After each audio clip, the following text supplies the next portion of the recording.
everyone, and welcome to episode 5 of The Best You, a coaching podcast. I really feel like I should probably start by saying welcome back because it's been so long since I recorded a podcast for you, but I'll get to that and the reasons and rationale for that in a wee bit here. It's Gary here again, and thank you very, very much for joining me. I hope you're all doing very well and investing in whatever work that you've committed to getting closer to being your best you.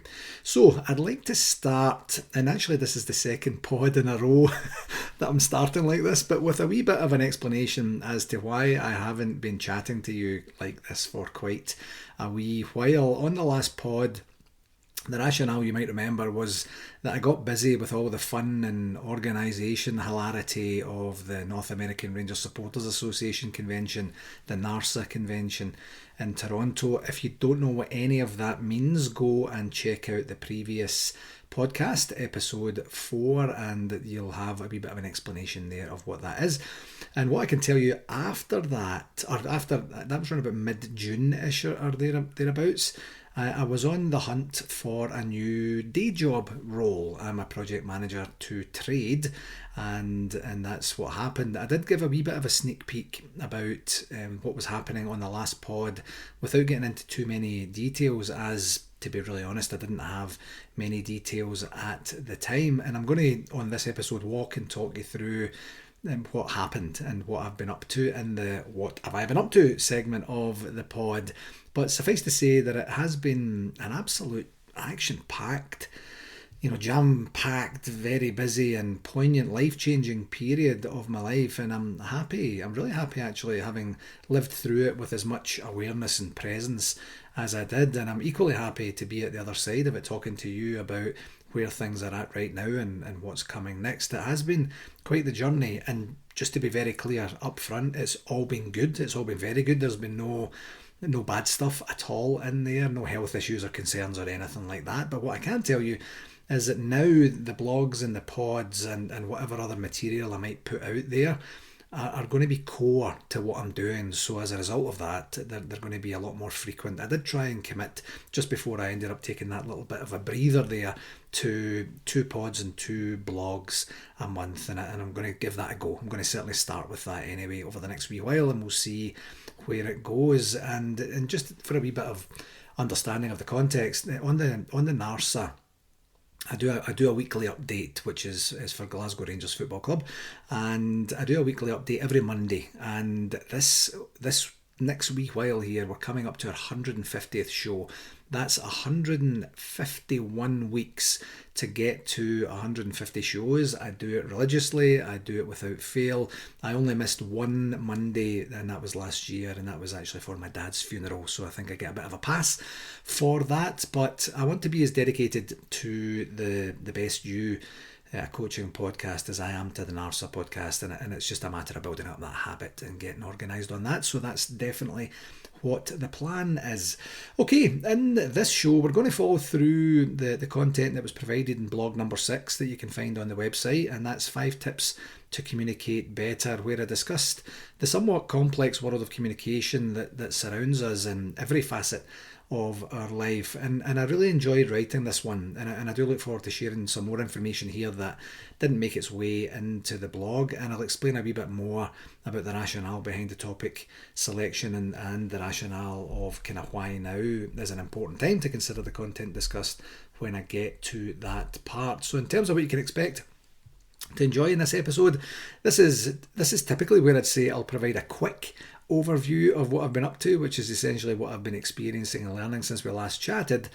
But as I just alluded to in the intro there, this past wee while has been a wee bit less normal than what I'd call regular life, so it might take a wee bit longer. It might take a wee twist and a turn here or there, but it's all to add some context and hopefully some edutainment as well. And as I mentioned, I will obviously cover the communication blog to provide that continuity and linkage between the blogs and the pods as well. So, what have I been up to since we last chatted? That is quite the entertaining story. So I'm going to try and take you through somewhat of a wee bit of a chronology of exactly what it was and how it's all transpired to get to where we get to now, which is in November, early November 2023. So I mentioned the NARSA convention, which is an annual convention we have for Rangers fans, and this year was in Toronto, and it was in mid-June this year. It's normally a wee bit earlier. It's normally in early June, but we had to have it mid-June because the city was just jam-packed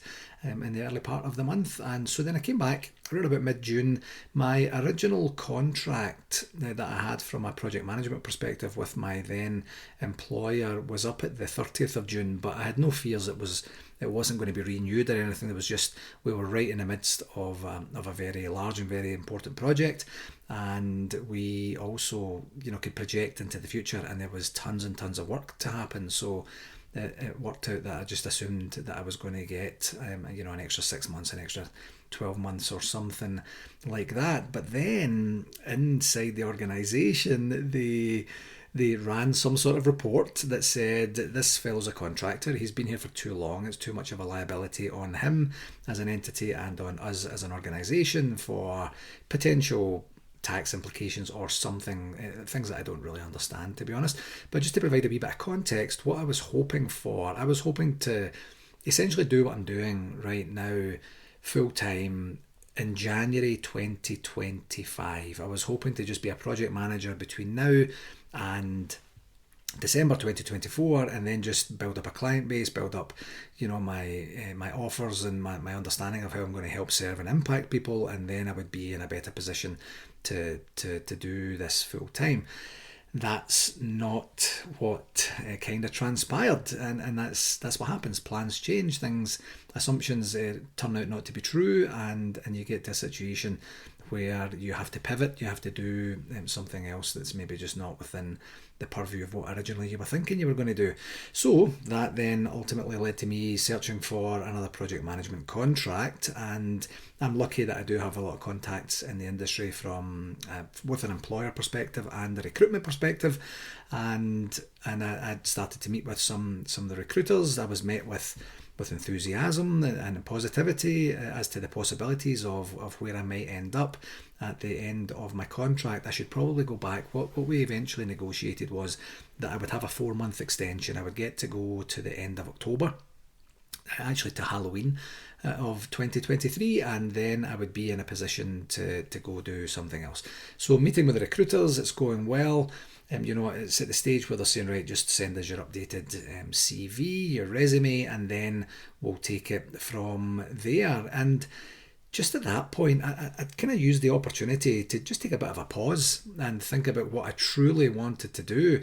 I thought about some of the information that I've shared on previous pods on Simon Sinek's book, Start With Why, and started to really think about why am I doing what I'm doing, why it's important to me, why I think it's actually making a difference. And I just came to the conclusion that I already knew, to be really honest, but I want to coach, I want to serve, I want to help people become their best version of themselves. And then I started to think, does project management do that? Not really, was the answer I came up with. Certainly not the projects that I've worked on. I know there are many, many different facets and different types of styles of project. So after a bit of reflection and solidifying what I thought the future looked like, I then spoke to my nearest and dearest, primarily my love Erin and my son Leo, and then formalised the decision that I, in fact, would not pursue a new project management contract, and instead I would commit full time to my coaching and my self-education practice. I simply just wouldn't be able to truly impact the number of people that I think I can if I were to do it as a part-time gig or as a hobby of sorts. And I know enough from coaching formally, which is essentially the past couple of years, and informally throughout my entire almost 30-year project management career, that this is really the part of life that I love, not just my career. Working hard with clients, delving deep, getting uncomfortable, and helping people see things more clearly, and supporting them and removing whatever internal or external barriers that they happen to be facing at any given point in time. That's the magic, folks. That's the magic for me anyway. So I didn't want to blog and pod about this as it was happening, real time. But in the spirit of my blog and pod on leaving and transitioning well, I felt it was the right thing to do, to do the best job possible, to leave the organisation in the best footing, and to deliver the project that I was being paid to deliver. I'm very happy to report that we did that, and if you go to nmax.com, you'll see the brand new website that I was part of delivering with a very successful team there as well. I'm very proud of that. So yeah, so just before I left, to have that success, it was a great note to go out on. Project management is a very fickle industry, and we're not always afforded the opportunity to leave well. And I was afforded the opportunity to really actually practice what I preached, and to go through my blog and to say, is this actually what I do? Are these the correct steps? Is this the right thing to do for this organisation, for this project, for me at this given point in time? And I'm very happy to report that it was, and it was in the right order, and everything that I said I should do, I did do, and hopefully it landed the way it was intended to land for the people that I was working for and with. So what does that mean? Now that means that I am all yours, and I am all in, and I'm going to take this foundational work, life and career experience that I have, that I'm very blessed to have, to the next level in service of our community, to the people who are listening, to existing and potential future clients, and to future learners and students and such as well, to give it my all and really, really go all in. In terms of self-development, I am still continuing to work through the curriculum for the Positive Intelligence Operating System that I've talked about before. And as I mentioned, I think I mentioned on the last pod that I had given myself a wee bit of forgiveness for kind of stalling a wee bit. I'm still doing the daily work and still keeping up with that, but the actual curriculum work is taking a wee bit of a back seat. So I'm going to create the time to do that. I also have in my IPEC training, I also have leadership coaching certification that I'm probably about halfway through. That's getting dusted off and resurrected, and the plan between now and the end of the year is to catch up on both and get the certifications organised for both, certainly on the core dynamics leadership one for IPEC, and we'll see what happens with the PQ stuff. I don't know if that'll be just a wee bit longer to get that one organised. And I also made a bit of a start on Tony Robbins and Dean Graziosi mastermind system that they have. So back in the summer, I can't honestly remember, I think I must have got like an advertising email saying, come and do this program with us. It's free. It's called Own Your Future.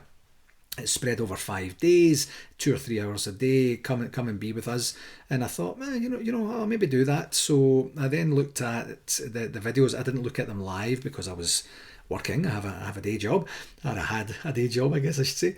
And then I looked, and there was some keynote speakers that came out with some kind of cool material. And Dean Graziosi, I have to admit, I had never heard of the guy before. So what I did in the first wee while was I just fast forwarded him. I wasn't interested in hearing what he had to say because I thought he was just the MC. And then I just got to the key speakers and then listened to what they were doing, took some notes, and thought, that was kind of cool.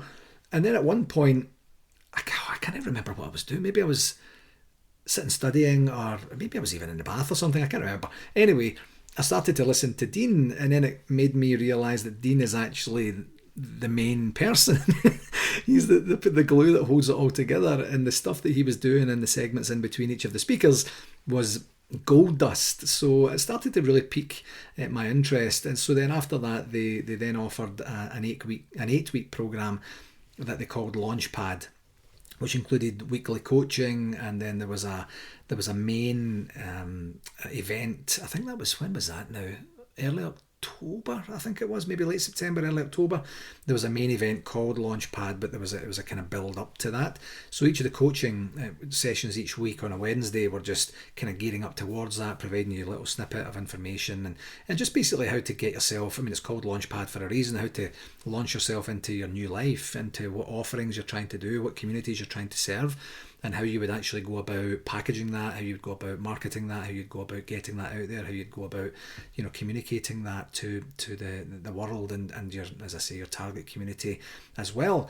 So on the back of that, I've now recently embarked on a much more intense version of Launchpad, and there's much more deeper learning and deeper exercises and deeper experiences, and this is called Launchpad Accelerator, and that goes for the next 6 months that are actually, well, I'm probably about a month in now, so that goes until April and there are 3 different workshops, and through it there is some one-on-one coaching, there is a weekly group coaching, lots of homework and things like that. It's absolutely brilliant, folks. It's tremendous. It's upbeat, it's supportive, it's the materials, the quality of materials and the delivery of the materials is fantastic as well. And I just love that. I just love the good quality, experiences that you have with various organisations like this, and they have been top notch since then. I'll absolutely talk more about this as we move forward together, as the pods get a wee bit more regular, and it will give an opportunity for me to share some of the learnings that I've been sharing and how that's fashioning the way that I'm going to structure my life as we go forward as well. In terms of books that I have on the go, this may or may not surprise you. I am still working on John Maxwell's The 16 Undeniable Laws of Communication. I've read a lot of it, actually. I have. I did a very quick Rangers trip down to Orlando, down to Kissimmee in Orlando. I think that was back in, what was that, September time, I think it was, and so I had some time on the plane, and then I got very, very delayed in Salt Lake City on the way down and in Toronto on the way back. So I had a lot of opportunity to read the book. So I am, about 2/3 of the way through it, but I have to structure my days, and reading is going to be a part of that structure of the days. So at some point fairly soon, I'm going to be able to provide a wee bit of a book overview on that as well. I'm loving it. I'm loving the readings I'm getting from it, and the learnings I'm getting from it, I should say. And I'm really looking forward to sharing about that as well. In between times, though, in preparation for Launchpad, I got sent Dean Graciosi's book called The Underdog Advantage, and I raced through that. Very quick, very easy read, and thoroughly enjoyed the concepts explained in that, and essentially about always acting like an underdog, keeping hungry, being alert, trying to keep some sort of underestimation in terms of what you can do with your community so that you can continue to surprise, a whole bunch of things like that, and basically always being willing to find a way to keep moving forward. Maybe I'll do a book report about that at some point, not 100% sure, but I did enjoy that as well. So suffice to say, what I've been up to this past, what would that be now, 3-4 months, has been very busy. It's been very rewarding. It's been very poignant from a life and lifestyle perspective, and I'm really looking forward to reaping the rewards of the decisions I've made and the investments I've made over the next wee while, and I hope you do too. Okay, so on to a brief recap of blog number 6, which is on the website, and as I mentioned earlier, it's called 5 Tips to Communicate Better. And as I typically do, I'll start with a bit of a background on this one, and like previous blog topics, this one struck a chord with me, as essentially being the cornerstone of everything that we do in life. Communicating consistently, communicating effectively, and in line with the frequency and tone that aligns with the recipient is most definitely an art, and is absolutely not one size fits all at all, not even close. Good communication essentially is in the eye of the beholder, so you don't get to choose what someone else decides is good communication, I guess is really what I'm saying. And over the years, I've taught in and around the topic of communication in the classroom, typically wrapped in project management topics, and then I'll often hear a learner in the classroom say that she or he is a good communicator, which is wide open for me to explore further in the classroom, and it's not to rubbish their claims or shatter their beliefs or anything like that. It's more to promote more expansive thinking into what they truly mean by a good communicator. And one of the things that always comes to mind whenever I talk about this is one of the leadership classes that I used to teach. I would put up 5 or 6 different leaders on the board and then say, right, group number 1, you get this 1, 2, 3, 4, 5, 6, that sort of thing. And one of them at the time was Barack Obama. He was president of the United States at the time. And they would come up with, he's a good communicator. It would be the top 5 leadership traits. That was the exercise. And one of the things they would come up with was, he's a good communicator. I'd say, okay, tell me what you mean by that. And they would say, well, he's a good speaker. And I'm saying, okay, so if someone's a good speaker, they're a good communicator. Well, yes, okay. He gets to convey his message appropriately. Okay, by doing what? by being a good speaker. Okay, but is someone writing his notes? Is he writing his notes? Well, we don't know, but let's just say that they're both attached and he does write his notes. Okay, that's cool. What else? And then we would start to delve into that, and there's the odd learner that would be like, shut up, Gary, like leave me alone. And I'm saying, well, what I'm trying to do is to get you to think that, just because you think he's a good communicator, it doesn't actually mean that that's what everyone thinks, I guess is probably the best way to say it. So as I mentioned in the blog, these conversations, it ends up, what they're essentially talking about is their own communication preferences and their own likes and dislikes in terms of communication protocol. So simply put, effective communication means different things to different people. And even then, it won't be uniform in terms of consistency, even within that person, given different circumstances and different situations as well. So having an appreciation for those factors is going to allow you to analyse what works and what doesn't work for you, and when and where and how. And this knowledge will then allow you to optimally fashion your communication strategies and circumstances to allow communications to flow more appropriately and palatably between the transmitter, which could be you, and the receiver, which is the person you're communicating with, or the roles are reversed and you're actually the receiver and someone else is transmitting information to you. So I tell a wee bit of a story in the blog about the first time I ever remember considering communication as a thing.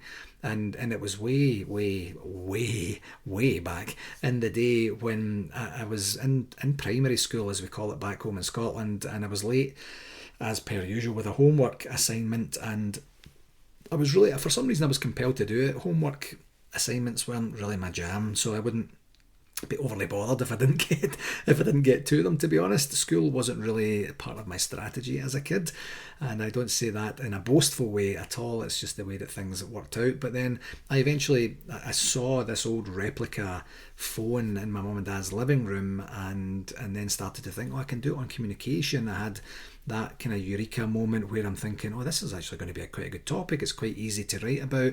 And then the more I got into it, the more I was thinking about human beings communicating, animals communicating, the plethora of communications that takes place on a whole bunch of different levels in a whole bunch of different ways. It probably wasn't very well written. I don't even know or recall.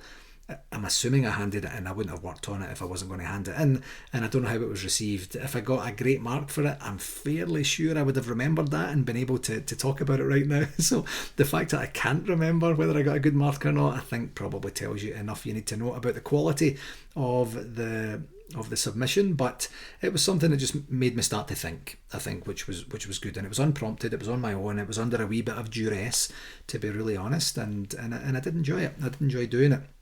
So this then made me reflect on some of the most productive, meaningful and enjoyable periods of my life, and how communication played a key part with everyone involved at those times. And that's just a fact. I mean, consider the situations today that you enjoy the best, that you enjoy the most, personally and professionally, it doesn't matter.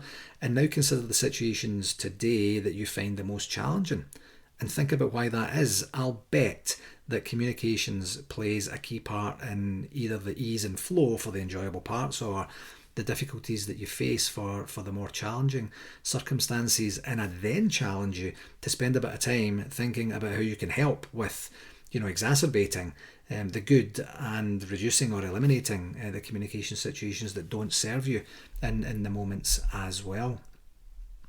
So I then go on to talk about the forms of communication, and we discussed those. The first one I discussed was verbal, which is essentially audible spoken words or sounds, for example, in songs and the like, to convey your message, including real-time in-person conversations, phone calls, speeches, lectures, presentations.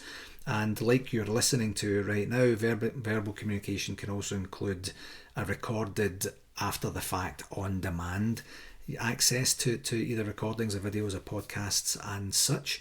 We then talked about non-verbal, which could typically include body language, facial expressions, gestures, postures, eye contact and touch, like a hug or a kick up the backside or something like that. And non-verbal communication cues can and often do complement and reinforce verbal messages at the time that are trying to be conveyed. And then moved on to visual, like images, photographs, illustrations, diagrams, charts, graphs, maps, symbol signs, stuff like that.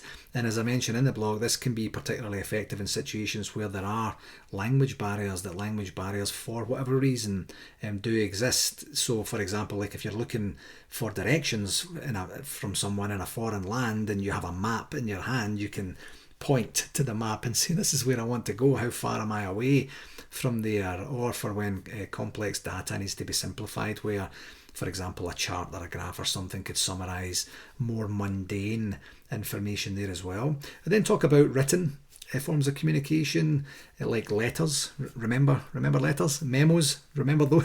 Remember those as well. Reports, articles, books, manuals, emails, texts, chat messages, social media posts, graffiti, things like that. And just one thing I do caution in the blog is just to remember the permanency of things. As soon as you put anything out there today in the world, that's it there. It's there forever.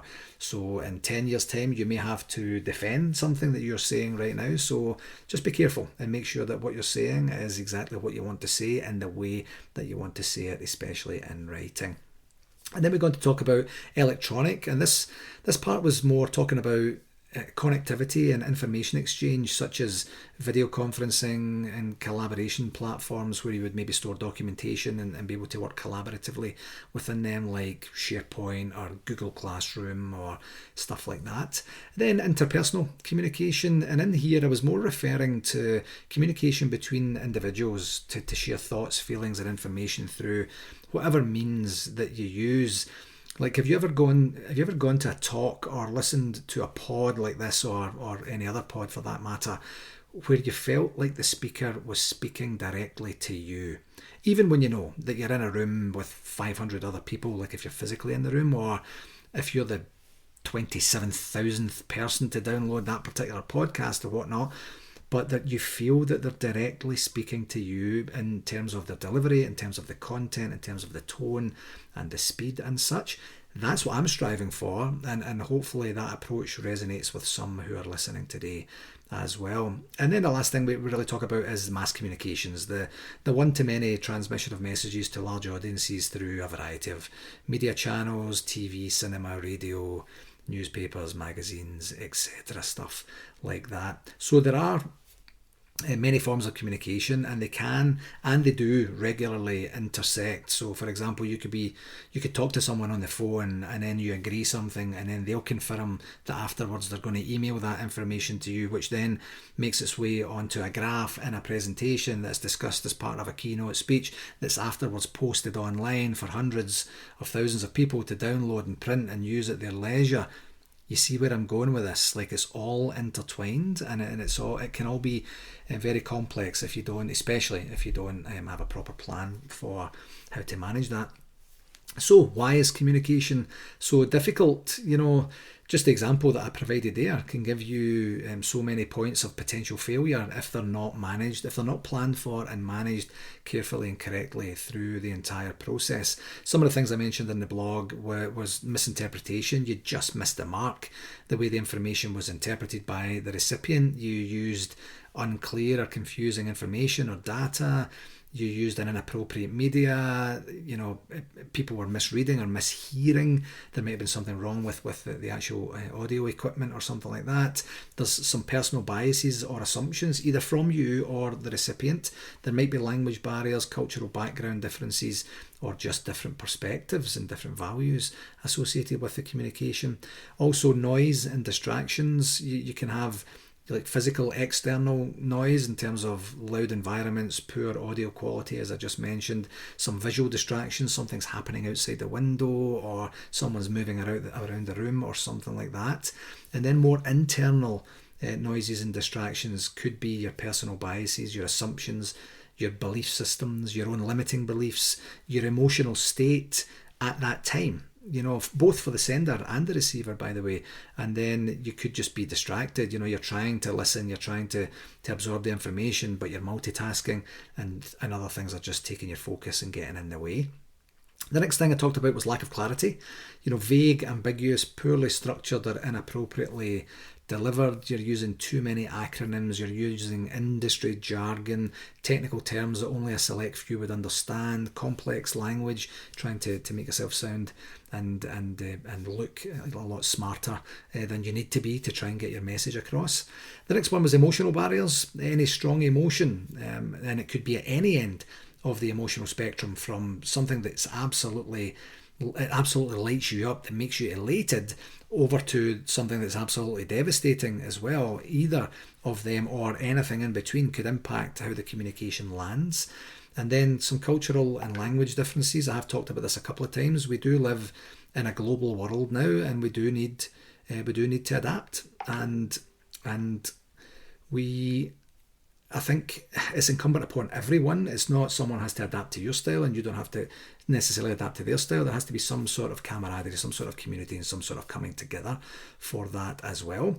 Listening is another barrier. One of the most truly underperformed tasks that you'll experience is people not listening properly, including yourself, whether it's you or the other person or a group or whatever medium you're using. You know when you're not listening. And you know, especially if you're face to face with a person, you can tell when someone else is not listening as well. Just a fact, you know that. So it's one of the things. This I'm fairly certain that's going to make its way to being a future blog and a future pod in and of itself. And then there's some power dynamics. Have you ever tried to communicate with someone many levels above you in an organisation? Have you ever experienced or witnessed the stress that causes on the people who are responsible to communicate? It makes people go a bit bandy at times. You're talking about human interaction between one person and another person, or a group or such, but for whatever reason, when levels get involved, you start to act and behave differently at times. And then the last one we talked about was technology.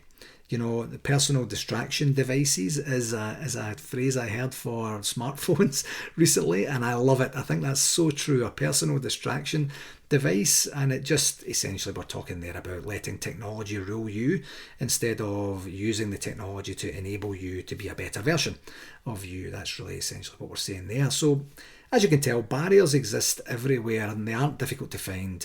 Overcoming them is firstly going to require an acknowledgement that they exist, or the potential that they exist, and then a desire to minimise their impacts as much as possible. So just think about a time when you've been in a room, virtually or otherwise, when someone you'd consider to be a good communicator, just think about them and think about how was their message conveyed, how was it delivered, how was it displayed, what media did they use, what speed did they deliver it at, what tone were they using, what volume. How did the physical makeup of your surroundings contribute to their message landing with you? How present were you at that particular time? There's lots of stuff in there, isn't there? And that's why communication is so complex and so often talked about. Communication can go sideways. So what happens when it does go sideways? I think based on the after effects of miscommunication, everyone has experienced that at some point, I'm sure. And as I mentioned on the blog, it can cost a lot of money. It can damage relationships. It can erode trust. It can be very, very distracting. It can be demoralizing as well. And not just one of those things at a time. It could be multiple of those things at a time. And it just happens. So the 5 fundamentals to get to the point of the blog to more effective communication was it's essentially, what can I do about this? What can I do to ensure that I have the best communication experience? The first one is actively listening. This is the absolute foundation. As I just mentioned there, what your optimum conditions for listening are, and you'll hopefully get a better idea what your audience's optimum conditions for listening are, and then you'll be able to fashion your communication to suit. You want to have clear and concise messaging. Just get to the point. Don't try and make yourself look and sound smart by using language that just overdoes it. I mentioned that earlier, and that's something I strongly believe in. Empathy and understanding. Everyone should always start with your intended audience, not you. Don't start with you if you're trying to convey information. Understand who your audience are, where they are, what they are, and how they like to be communicated to. And just understand that others might receive your communication, and that could start a negative spiraling event, but at the very least you'd be able to acknowledge and validate their reactions real time, and also let them know that those weren't the intended consequences for the audience for this particular message, and that might also provide an opportunity to re-communicate in a way that's more appropriate to them and others. That's obviously a lot better when you're live in person. If something missed the mark on this pod, for example, I would only be able to explain what I meant should you contact me afterwards, and that's a wee bit more difficult as well. So having an understanding and empathy for the recipients is very key as well. And then considering the non-verbal communication, just pay attention to how you look, how you're presented, to someone else, how you feel, where your emotional and physical energy levels are, and acknowledge how that can and will impact your delivery. Be honest with yourself. Are you frowning, for example, when you're trying to deliver a happy message, or are you smiling when you're telling someone they've been invited to leave the organisation? Just pay attention and ensure that your non-verbal communication conveys what you want it to, and adjust it if it doesn't convey what you want it to as well. And then the last one is feedback and clarification. This should be staple for everyone on the planet. You should be genuinely seeking feedback for the purpose of future improvement in everything you do, not just with communication. If something worked, find out why and do it again. If something didn't work, find out why and adjust it or eliminate it for next time. But feedback and clarification shouldn't be a scary thing. We want to hear the good and the not so good as well. So there you have it. There's a lot there, isn't it? And I'm not even done on the topic of communication either. As I mentioned earlier, I still have to finish John Maxwell's book, and then I want to share. I'm excited to share with you what I've learned from that at some time down the road, maybe on one of the later pods this month or later. So I guess the final message on this is, please try not to leave appropriate communication to chance, folks. And I hope today's content in some way, in supplement to the blog, will have you just even a tiny bit more mindful and purposeful in the communication area. I know for sure I will be as we go forward. Okay, folks, that's a wee bit of a longer one today, but I did have a bit of a story to tell. That the rest of them, I do try and keep them to about 30 minutes if I possibly can, and that's always going to be the target. Some will be longer, some will be shorter, and I hope that's not going to be too distracting for you. But I hope you enjoyed this episode of The Best You, a coaching podcast, and I hope it was a valuable use of your time, and that you will join me for more as we move forward together. If you did find it valuable, please do share it with others as we continue to build our community of like-minded folks around the globe that are trying to help each other and continue working towards being the absolute best that they can be. Please don't forget to take a peek at garygillen.com for more content and information, including the previous blogs and pods as well. And until next time, please do take care of yourself, and all the very best to you in your ongoing journey. Okie dokie, cheerio.